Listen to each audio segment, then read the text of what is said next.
This is Lakshmi Chaudhry, the founder and editor of Splainer.in. Today we're going to talk about the hottest topic in Namama Bengaluru, Neeru, as in water or the lack thereof. Everyone is blaming the usual suspect, unplanned development, greedy politicians, etcetera, etcetera, etcetera. But do you know that Bengaluru actually has all the water it needs? But leaders are far too busy chasing after the Kaveri to pay attention to the Neeru in their own backyard. Today, we'll explain why there's no water shortage in Bangalore, just a shortage of will to do the right thing.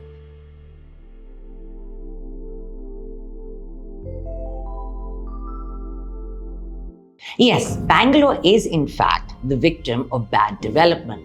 But what does bad development look like? Let's start with a geography lesson. Bangalore itself is not located next to a river, so it gets drinking water from the Kaveri. That is located 90 kilometers away and 350 meters below the city's elevation. The water has to be pumped upwards and over a great distance, as you can see in this map. Although Bangalore is highly dependent on Kaveri water, only part of the city lies in the Kaveri basin. This map by civil engineer Raj Bhagat shows how Bangalore is essentially divided into two. As a result, only one part of Bangalore gets piped water from the Kaveri. That's the older core part of the city. The outer sprawl, which is a jungle of tech campuses and apartment buildings, is not connected to the river supply. Now, this area is primarily made up of 110 villages that were added to the city in 2008. Politicians like to call them villages, but this is actually where the so-called Silicon Valley is located. Places like Mahadevpura, Sarjapur, Whitefield, etc. It is the bits shaded in red on this map. These red bits do not get Kaveri water, so they're entirely dependent on water extracted from the ground. This is borewell central. For decades, gated communities and tech parks have been pumping out groundwater. And when that failed, they bought water from tankers, which traveled to villages on the outskirts to pump out groundwater.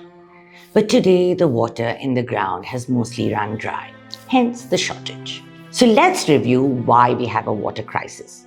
First, demand outstrips supply. Bangalore pumps 1,450 million litres per day of fresh water from the Kaveri River, but the city needs 2,100 MLD. Why the shortfall? Because the city added those 110 villages in 2008. Second, this gap of 650 MLD is filled by groundwater, which is vanishing. Of the 14,781 public borewells in the city, 6,997 are dry. Third, Kaveri itself is running low. Its reservoirs are at 39% of their capacity, primarily due to a weak monsoon. The amount of water coming into Bangalore has dropped by 50%. The water crisis is not new, nor are the solutions suggested by the state government, be it BJP, Congress, JDS, whoever. Each time it's the same mantra, let's get more Kaveri water. The government has been chanting Kaveri Phase 5 over and over again for the past month. So what is that? A plan to put down more pipes to supply Kaveri water to those 110 villages. You can see the grand plan in the lines in blue. Now, Chief Minister Siddaramaiah says the city will extract an extra 775 MLD of water from the river to feed these areas. But how is that going to happen when we are already struggling with failed monsoons? And climate change will surely make it worse. As I said before, the water coming into Bangalore has already dropped by 55%. So where is this 775 MLD going to come from? Next, the government has even bigger plans to corral the Kaveri. It's called the Mekkedatu Dam, a 9,000 crore project that will create a reservoir of 284,000 million cubic feet of drinking water to serve Namama Bengaluru.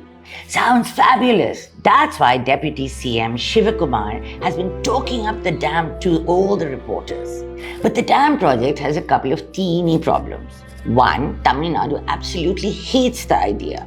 It also depends on the Kaveri, but is unfortunately located downstream to Karnataka. The two states have been fighting for decades for their share of the Kaveri. And the disputes have often turned violent in the past. Even starting construction on the dam will provoke a political bloodbath.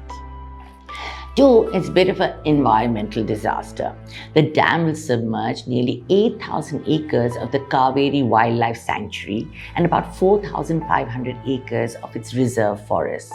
The project will also block migratory routes of elephants and a number of threatened species. But here's the thing, there are no Mekedatu haters in Karnataka. Both the BJP and Congress heart this project. And why stop at the Kaveri? Various netas have come up with even wilder plans. In 2016, the state government proposed diverting water from the Yettinahole River, which is 300 kilometers from Bangalore. Scientists have also looked at the possibility of constructing a reservoir under the Arabian Sea. The union government went even further and contemplated transferring surplus water from the river Godavari into the Kaveri. There's literally no limit to the lengths we will go to slake Bangalore's thirst. But here's the funny thing. We don't need all that water from the Kaveri or that big fat dam. Most experts, who know way more than politicians, say that the city is perfectly capable of taking care of itself. It only has to do three things. It can start by harvesting rainwater, which would make a serious difference. Bangalore receives rainfall of 700 to 850 millimeters each year. That's equal to 15 TMC or 1,000 million cubic feet of rainwater. Guess how much the city needs? 18 TMC of water. That means it can meet 70% of its requirements just from Barish Ka Pani.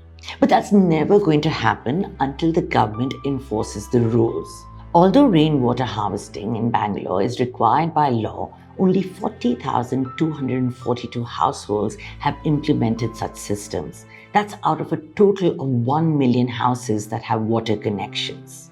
We could also use more wastewater. The reality is that Bangalore has more than enough wastewater treatment plants, including units located in apartment complexes. And to be fair, Siddharamaya's big plans also include constructing 13 sewage treatment plants. So capacity is not a problem. The real issue is wastage. According to one analysis, the city produces nearly 2,000 MLD of wastewater. Of this, only 655 MLD, or just 32%, is being reused. Now, this stuff can be used for toilets, gardens, and to replenish lakes. The reason? There is no supply system that makes it easy to sell this water. Most of it ends up in stormwater drains. Finally, lake water. Before the colonial sahibs arrived, Bangalore had no piped water. It relied on a system of tanks and open wells. But once Bangalore discovered the Kaveri, it lost interest in its own water bodies. Of the 262 lakes counted in 1961, only 81 are left. Most of them have been sacrificed to real estate. And those that remain are more likely to catch sewage than rainwater. The reality is that politicians would rather chase big construction projects like dams than enforce small change policies like rainwater harvesting. We'll spend crores destroying nature reserves rather than restore Bangalore's tanks and lakes. Why look for water in your backyard when you can pipe it from hundreds of kilometers away? Thank you for joining us today. I'll be back with the next installment of Video Explainers soon. Be sure to click on the link in the description for a free subscription to Splainer and download our app for the best experience. See you soon.